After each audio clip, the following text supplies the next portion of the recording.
आइए सुनिए, देखिए, समझिए सनातन सत्य। जैसी दृष्टि वैसी सृष्टि, दृष्टि विज्ञान। कुदरत, कुदरती रचना एवं कुदरत के कानून से शाश्वत सुख की प्राप्ति।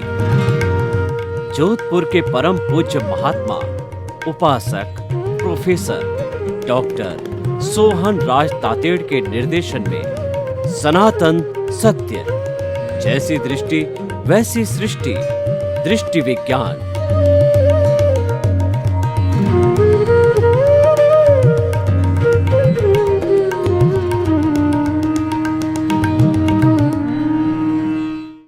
भाई और बहनों, मातृशक्ति को नमन। आज का हमारा बहुत सुंदर विषय अहंकार को मृत्यु का भय होता है। देखिए, सबसे पहले अहंकार किसे कहते हैं? क्योंकि सब गुणों की जो जननी है वह अहंकार है। अहंकार की मैं बात करूं तो देखिए, राजा रावण का उदाहरण बहुत ज़्यादा लिया जाता है कि राजा रावण जो वेदों के प्रकांड पंडित थे, 9 ग्रह उनके इर्द गिर्द घूमते थे और इंद्र उनकी सेवा में रहता था। भगवान शिव का जो है उसको आशीर्वाद प्राप्त था। इतना बड़ा विद्वान शक्तिशाली व्यक्ति भी अहंकार के वशीभूत होकर के और वो सीता माता का हरण किया। सबके समझाने के बाद भी उन्होंने उस सती सीता को, राम को नहीं लौटाया। तब उसे अहंकार के वशीभूत होने से उसका विनाश हुआ। एक मुख्य कारण अहंकार था। और यही बात जब राम ने रावण के अंतिम समय में लक्ष्मण को शिक्षा लेने के लिए कि बहुत प्रकांड पंडित है, उसका अंत निकट है, तुम जाकर के उसके जीवन से शिक्षा लो, तो उसने जो है वो लक्ष्मण है शक पकाए कि शत्रु के पास में भैया मुझे भेज रहे हैं, तो उनके सिर की तरफ खड़ा हो गया। और रावण जो है वो बाणों की सैया पर सोया हुआ था। उन्होंने लक्ष्मण की तरफ आंख उठाकर भी नहीं देखा। पुनः वो लौट आया कि उसने तो मेरी तरफ देखा भी नहीं है।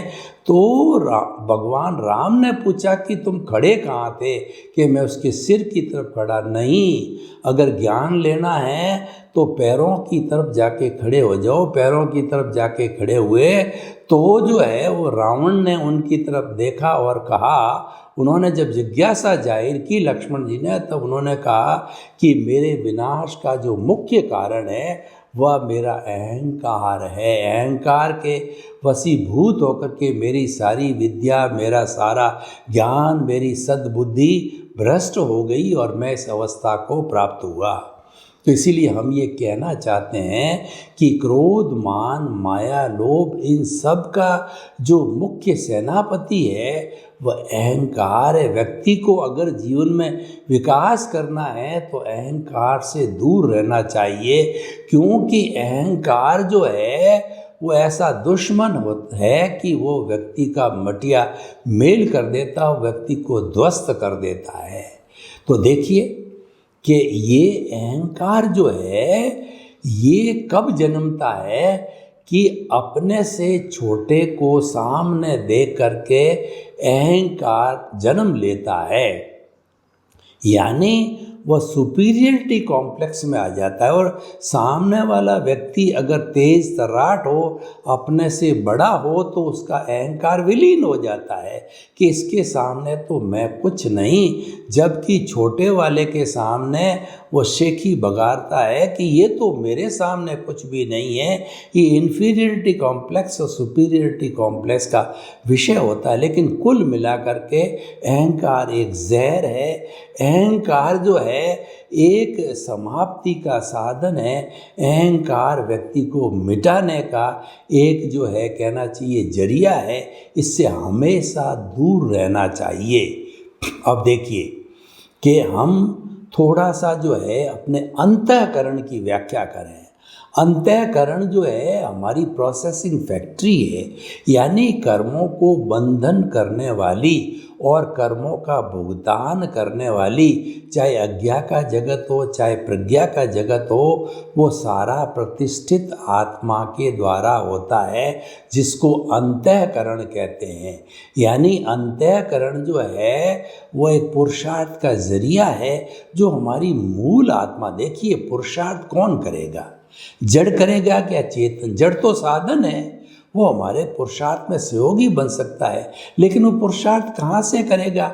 उसमें तो भाव ही नहीं, उसमें तो चेतना ही नहीं है, उसमें फीलिंग ही नहीं है, उसमें तो सुख दुख की अनुभूति नहीं है, तो पुरुषार्थ का प्रश्न ही नहीं है। तो पुरुषार्थ करता है वो चेतन करता है, और उस चेतन का पुरुषार्थ करने वाला भाग है वो प्रतिष्ठित आत्मा, मूल आत्मा अक्रिया है, वह केवल ज्ञान दर्शन वाला है। असंख्य चेतनामय परमाणुओं के पिंड को आत्मा कहते हैं, और उपयोग लक्षण वो जीव, यानी आत्मा का जो लक्षण है उपयोग है।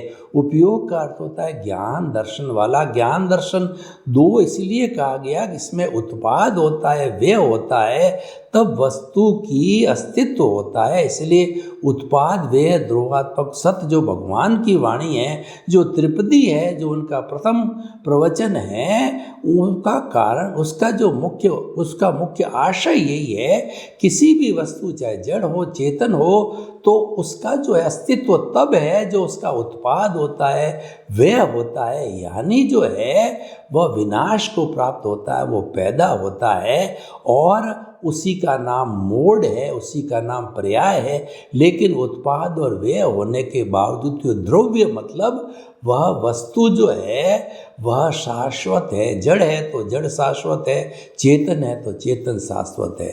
तो भाइयों और बहनों, हम बात कर रहे थे अंतःकरण की। अंतःकरण के 4 विभाग है, और ये अंतःकरण जो है मनुष्य में ही होता है, क्योंकि मनुष्य एक ऐसा प्राणी है जिसके पास डेवलप्ड मन है, डेवलप्ड बुद्धि है, डेवलप्ड चित्त है, और डेवलप्ड अहंकार, यानी डेवलप्ड अंतःकरण है।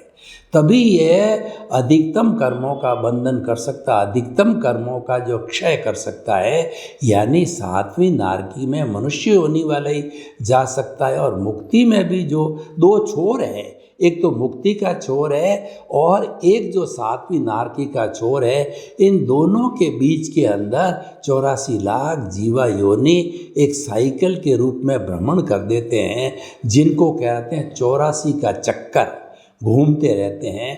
तो ये जो है मनुष्य कर सकता है, क्योंकि वो साधन संपन्न है। इतने साधन किसी भी अन्य जो योनि के प्राणी के पास नहीं है, इसीलिए ही मनुष्य जीवन को सर्वोत्कृष्ट जीवन कहा जाता है। उपयोग करो तो मुक्ति है, दुरुपयोग करो तो 7वीं नारकी है। Both are the extreme of a human life. तो हम बात कर रहे थे अंतःकरण की। अंतःकरण के 4 विभाग हैं, बड़ी समझने योग्य बातें हैं, क्योंकि प्रोसेसिंग फैक्ट्री ये है, जो सारा निर्माण होता है वो इस फैक्ट्री में निर्माण होता है। बाकी तो देखिए कि जो शरीर है वो तो बेचारा जड़ है, ये तो जला दिया जाता है। इसका फंक्शन तो क्या है कि पिछले जन्म के कर्म है, उसके भुगतान का साधन मात्र है, और वो भुगतता रहता है, सुख भुगतता है या दुख भुगतता है, नथिंग एल्स एट ऑल। और मूल आत्मा कुछ नहीं करती, वो तो दृष्टा है, वो तो दृष्टि देने वाली। बिना दृष्टि के, बिना प्रकाश के, आपने देखा होगा कि भयंकर अंधेरा है घर के अंदर, और आप घुस गए तो किसी चीज़ से टकरा के गिर जाओगे, और जब लाइट हो जाती है सब चीज़ दिखाई देती है, आपके गिरने का प्रश्न ही नहीं है। तो जो ये हमारा जो, अगर आत्मा नहीं है तो अंधकार है, अंधकार का मतलब मृत है, डेड बॉडी है। तो इस शरीर को जो है वो हमारी चेतना है, प्रकाश देती है, स्व पर प्रकाशक है। दिए को भी स्व पर प्रकाशक कहा गया कि दिया खुद तो प्रकाशित होता ही है, और तिमिर को हटा करके और वह जो है वो प्रकाश देता है। इसीलिए जो ज्ञान की देवी जो है वो हमारी जो कहना चाहिए कि हमारी ज्ञान की देवी माता है, सरस्वती है। सबसे पहले कोई फंक्शन हो, कोई मांगलिक कार्य हो ज्ञान का, तो हम जो है दीप प्रज्वलित करते हैं। इसका अर्थ यह है कि हम सरस्वती माता से जो है प्रार्थना करते हैं कि आप स्व पर प्रकाशक हो। जैसे दिया स्वयं प्रकाशित होता है और दूसरों को प्रकाश देता है, आप हमें ज्ञान प्रकाश दीजिए। ज्ञान का प्रकाश बड़ा प्रकाश होता है। तो ये दृष्टा है हमारी आत्मा, और जो देती है प्रकाश वो दृष्टि है। और जिस दृष्टि से जो है कोई भी दृश्य, कोई भी वस्तु दिखाई देती है वो दृश्य है। खुली आंखों से जो भी हम निहारते वो दृश्य है। तो दृश्य, दृष्टा और दृष्टि, ये तीन चीज़ों का त्रिवेणी संगम है। इसका जीवन में बहुत बड़ा महत्व है। तो हमारा पावर हाउस है वो दृष्टा है। पावर हाउस नहीं है तो कोई बिजली न तो जा सकती है न आ सकती है। तो इसीलिए भाई और बहनों, हम आपको कह रहे थे processing factory, who is the executive body. देखिए, राष्ट्रपति होता है वो क्या है कि सिर्फ जो है हमारी लोकसभा और राज्यसभा से और मिनिस्ट्री से जो है वो सरकार से जो बिल बन के आता है मात्र उसके ठप्पा मारता है, और वह एक स्टाम्प पैड की तरह होता है। लेकिन जब तक उसकी स्टाम्प नहीं लगती तब तक वो ऑर्डिनेंस नहीं बन सकता। ये लोकतंत्र का, ये संविधान का, ये प्रजातंत्र का नियम है। क्योंकि संवाद लोकतंत्रात्मक प्रणाली में यही होता है। तो ये हमारा जितना भी आत्मविज्ञान है, हमारा अध्यात्म विज्ञान एक लोकतांत्रिक प्रणाली है कि वो दृष्टा है, वो मुख्य है, वो प्रेसिडेंट है, और दृष्टि है जो क्या है हमारी हमारी के कार्यपालिका, न्यायपालिका, और जो है हमारी जितने भी ये काम करने वाले हैं उसकी दृष्टि से, उसके आदेश से काम करते हैं, और जो काम करते हैं वो दृश्य दिखाई देता है। तो हम बात कर रहे थे अंतःकरण की, प्रोसेसिंग फैक्ट्री की 4 भाग में से पहला जो भाग है मन। मन जो है वो 3 तरह के कार्य करता है। एक तो क्या है, वर्तमान काल का चिंतन करता है, भूतकाल की स्मृति करता है और भविष्य काल की कल्पना करता है। और मन एक मैनेजर है, वह 5 इंद्रियों से प्राप्त विषयों के ऊपर भी योजना बना करके पैम्पलेट निकालता है, और वो पैम्पलेट इनका उच्च अधिकारी बुद्धि है उसको दे देता है। ये मन का काम है। मन एक दूत का काम करता है। मन एक टेम्परेरी तत्व है, और मन के जो मनन के पहले और मनन के बाद मन नहीं होता है, मन उत्पन्न किया जाता है। हम जब मनन करते हैं तभी मन होता है, आगे पीछे नहीं होता है। इसीलिए मन से अमन बनने का मतलब ये है कि हमारे विचार जब समाप्त हो जाते हैं तब हम निर्विचारता की अवस्था के अंदर, समाधि की अवस्था के अंदर आत्म स्वरूप में आते हैं। वो हमारा 14वां गुण स्थान मुक्ति का अवस्था है, वो परमानंद की अवस्था होती है, वो सच्चिदानंद की अवस्था होती है। तो भाई और बहनों, हम आपको ये कहना चाहते हैं कि मन क्या करता है कि वो पैम्पलेट निकालता है।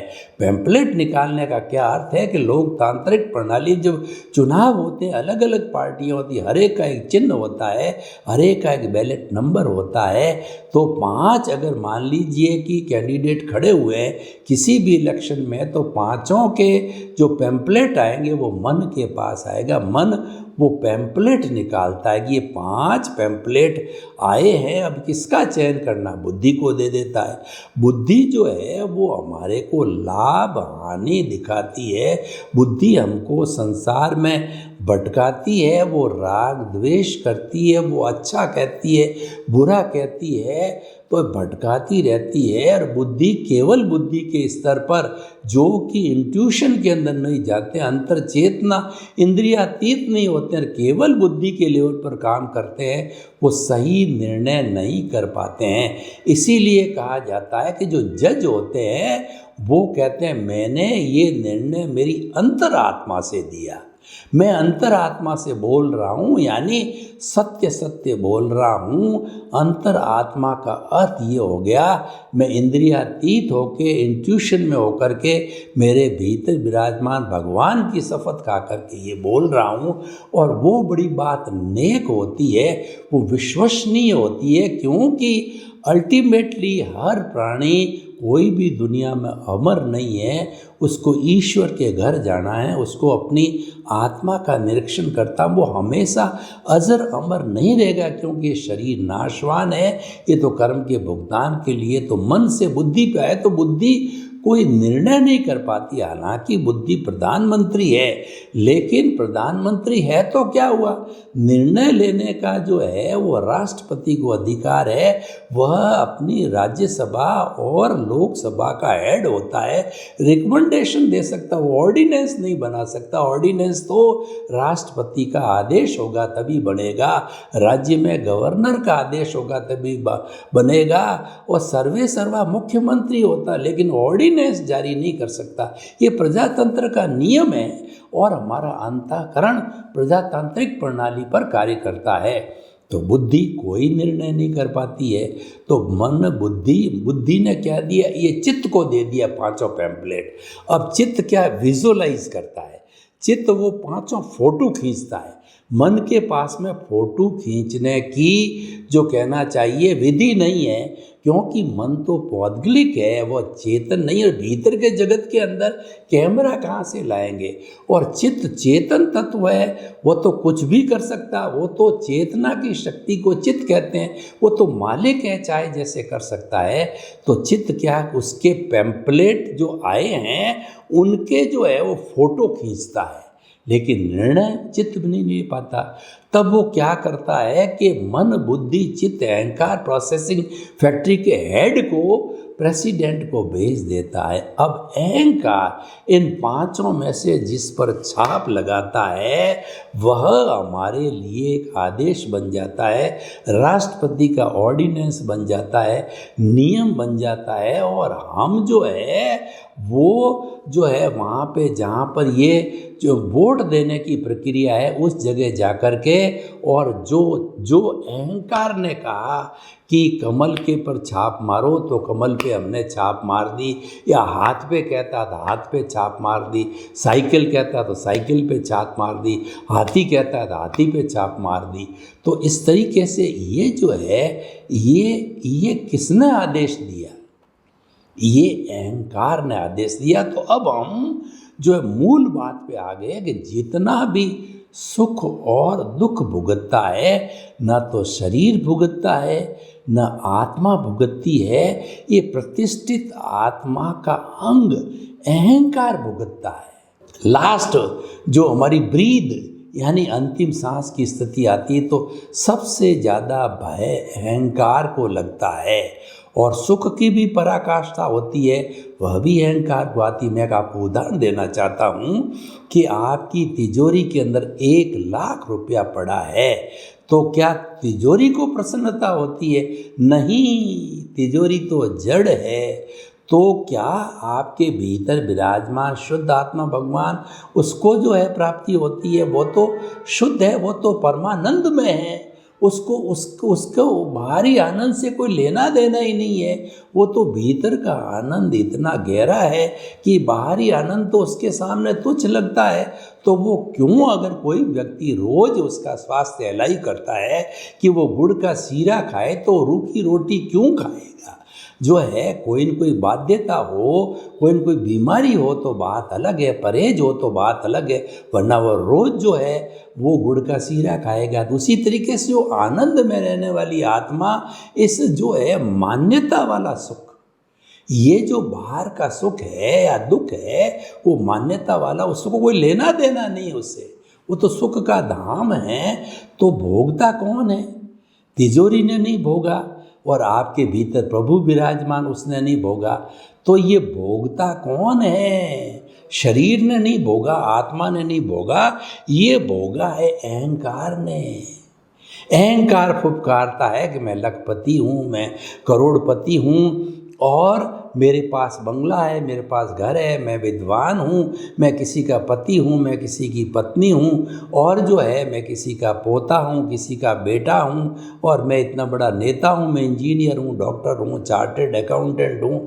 ये सारी बातें जो है अहंकार भुगतता है। इसीलिए हमेशा याद रखो कि जो कल्पना का सुख दुख बाहरी, इसका कोई अस्तित्व नहीं है, क्योंकि जो सुख का स्रोत है वो तो आत्मा के भीतर है।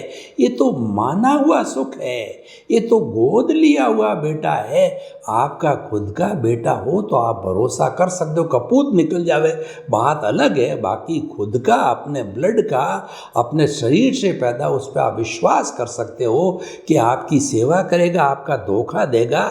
और जो बाहर से गोद लिया हुआ है वो तो पैसा धन दौलत के लिए है। मैं ये नहीं कहता हूँ सारे गोद लिए हुए खराब ही होते हैं, मैं तो उन लोगों की बात करता हूँ जो कि धन दौलत के लिए गोद जाते हैं कि ये लखपति करोड़पति है, जिसके गोद जाना चाहिए, पैसा सब मेरा बन जाएगा।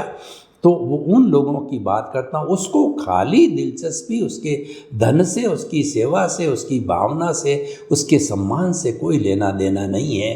तो इसीलिए काल्पनिक जितना भी 5 इंद्रियों का सुख है, कि स्त्री में सुख है, धन में सुख है, पद में सुख है, प्रतिष्ठा में सुख है, भोजन में सुख है, सोने में सुख है, ये सारे सुख मान्यता के सुख है। या बीमारी में दुख है, गाली दे दी उसके अंदर दुख है, मेरा असम्मान कर दिया उसमें दुख है, ये सारे काल्पनिक सुख और दुख है, मान्यता के दुख नहीं है। इसीलिए इनको रिलेटिव सत्य कहा गया है। रिलेटिव सत्य जो सारा, जो हम जन्म से मृत्यु तक मन वचन काया से जितना भी कार्य करते हैं वो सारा रिलेटिव सत्य कहलाता है। चाहे अच्छा करते हैं या बुरा करते हैं, क्योंकि वो मान्यता वाला सुख है। रियल सुख तो भीतर है, इसीलिए जो है रिलेटिव सत्य कहलाता है। और रियल सत्य तो वह है जो आत्मा से जुड़ा हुआ है, जो आत्मा के गुणों से जुड़ा हुआ है, जो आत्मा की भक्ति से जुड़ा हुआ है, वो आत्मा के रियलाइजेशन से जुड़ा हुआ है, वो रियल सत्य है। तो रिलेटिव तो हम जी रहे हैं, जो संसार व्यवहार का जगत है वो रिलेटिव जगत है, और रियल जगत है वो कौन सा है, आप खुद निर्णय करो कि भूत में, भविष्य में, वर्त में, आदि अनंत काल से आपके साथ में कौन रहता है, और किसकी ताकत से मैं बोल रहा हूँ, किसकी ताकत से मैं हाथ हिला रहा हूँ, किसकी ताकत से बैठा हूँ। तो आपको भीतर से जवाब मिलेगा, आप आत्मा की ताकत से ये सब प्रवृत्तियाँ कर रहा है। इसका मतलब सुप्रीम है, वो नंबर 1 पे। मैं आपको एक उदाहरण देना चाहता हूँ। अगर मैं आत्मा को नंबर 1 मानता हूँ, अब उसके जो है राइट साइड में, यानी उसके बैक के अंदर जो है 0 लगाता हूँ, धन का 0, दूसरा 0 लगाता हूँ दौलत का 0, तीसरा 0 लगाता हूँ पद का, चौथा साधन का, संपत्ति का। इस तरीके से जब 0 0 लगते, 1 0 10 टाइम्स, 2 0 100 टाइम्स, 3 0 1000 टाइम्स, और लाख बार, 10 करोड़ बार, इस तरीके से वो श्री वृद्धि होती रहती। किसकी वजह से? एक हाजिर है। अब क्या करता हूँ कि उस एक को काट देता हूँ, यानी आत्मा निकल जाती है। तो पीछे 0 0 आपकी इतने धन दौलत, इतना परिवार, ऐश आराम, बंगला है, तो क्या आपके साथ जाता है?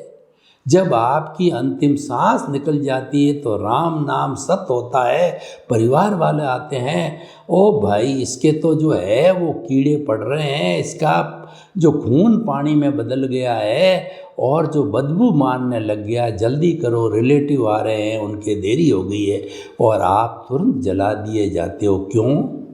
जब आपके भीतर प्रभु विराजमान था, आत्मा विराजमान था, रियल विराजमान था, तो आपको क्यों नहीं उठाया? क्या कोई जीवित प्राणी को शमशान में जाके जलाता है? कोई नहीं जलाता है। वो सबका प्रिय होता है। उस शरीर में कोई बाहर से दुर्गंध नहीं आती। भीड़ तो वो दुर्गंध का पुतला ही है। पूरा पुतला मीन्स दुर्गंध है। जितनी मनुष्य के शरीर में दुर्गंध है, इस 84 लाख जीवा योनि के किसी प्राणी के भीतर इतनी दुर्गंध नहीं है। मनुष्य की दुर्गंध को अगर आप खोल दो तो आप बेहोश हो जाओ। तो भाइयों और बहनों, हम क्या कहना चाहते हैं आज के विषय से? सारा सुख दुख भुगतने वाला अहंकार है। इस अहंकार को आप जीत लो, यानी आप समता का भाव लाओ, यानी आप अगर ज्ञाता दृष्टा बन जाओ, ज्ञान लेने के बाद में आप अकर्ता पद से अंतरात्मा, आप सीट बदल दीजिए। सीट बदलने का अर्थ होता दृष्टि बदल दीजिए, तो आपकी सृष्टि बदल जाएगी। सीट बदलने का अर्थ है आप दिशा बदल दीजिए, आपकी दशा बदल जाएगी। सीट बदलने का अर्थ है आप नज़र बदल दीजिए, आपका नज़रिया बदल जाएगा। कैसे? मैं आपको एक उदाहरण दूं कि railway station, Jodhpur railway station के ऊपर 2 ट्रेन खड़ी है और वह पहला और दोनों ट्रेन जो है, मान लीजिए कि कई बार एक ही पटरी पे अलग डिफरेंट डायरेक्शन की खड़ी कर देते हैं। तो आप भूल से दिल्ली जाना है और बॉम्बे, और चलने का टाइम भी करीब करीब मंडोर का जो और दूसरा जो है दादर का एक ही टाइम हो, तो भूल से आप बैठ गए, किसी से पूछा नहीं, लेट आए, हड़बड़ाहट के अंदर चढ़ गए, ट्रेन रवाना होगी, किसी से पूछताछ नहीं करी और आपका रिजर्वेशन था, आप सो गए। तो अब आप मुझे बताओ कि क्या आप दिल्ली पहुंचोगे? नहीं, आप तो बॉम्बे पहुंच जाओगे। दिशा गलत थी। पहले आप दिशा यानी ज्ञान करते, किसी गुरु को किसी से पूछताछ करके कि ये ट्रेन दिल्ली जाती है बॉम्बे जाती है, सो उस स्थिति में ज्ञान करके आप सही निर्णय ले। तो इसीलिए हम कहना चाहते हैं कि सुख दुख भुगतने वाला अहंकार है। सुख दुख से ऊपर उठना चाहते हो तो अहंकार को जीत के समभाव में आओ। सर्वे भवन्तु सुखिनः, सर्वे सन्तु निरामया। लोक के सब जीवों को सुख मिले, शांति मिले, आनंद मिले, प्रेम मिले, सौहार्द मिले और सबके प्रति मंगल भावना, सबका कल्याण हो। ओम शांति।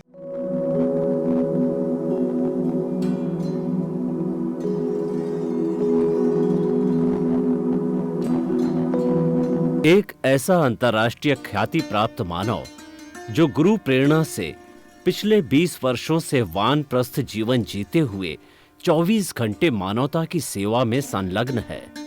एक ऐसा मानव जो अभी राष्ट्रीय, अंतर्राष्ट्रीय टीवी चैनलों पर 7,500 एपिसोड के माध्यम से सनातन सत्य, आत्मविज्ञान एवं पुनरुत्थान, व्यवहार एवं निश्चय जगत के जीवनोपयोगी विषयों पर हृदय स्पर्शी प्रवचन कर चुका है।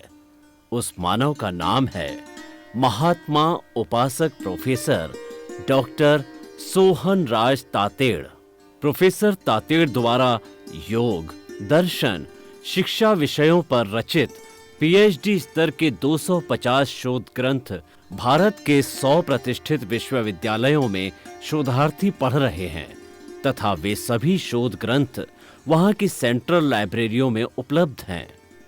महात्मा सोहन राज ने अभी तक हजारों स्कूलों, कॉलेजों, विश्वविद्यालयों एवं संस्थाओं में सेमिनार, वर्कशॉप, कैंप लगाकर लाखों विद्यार्थियों को योग, दर्शन, शिक्षा का प्रशिक्षण देकर उन्हें सुसंस्कारित किया। डॉक्टर तातेड़ ने भारतीय संस्कृति उत्थान के 4000 से अधिक समसामयिक विषयों पर आर्टिकल लिखकर ऑनलाइन जर्नल, पत्रिकाओं, वेबसाइट्स पर प्रकाशित किया, जिसका उपयोग लाखों पाठक कर रहे हैं। उपासक तातेड़ के 5000 से अधिक आज का सुविचार, आज का शुभ संदेश, आज का मंगल भावना योग आदि चिंतन websites, Twitter, blogger, Facebook, YouTube माध्यमों से लाखों लोग अपना जीवन निर्माण कर रहे हैं। मानवता के मसीहा ऐसे महामानव महात्मा सोहन राज तातेड़ के प्रोफाइल को अभी तक विश्व के 20 लाख दर्शक यूट्यूब पर, 12 लाख गूगल पर एवं लाखों दर्शक फेसबुक, ब्लॉगर, ट्विटर और इंस्टाग्राम पर देख चुके हैं।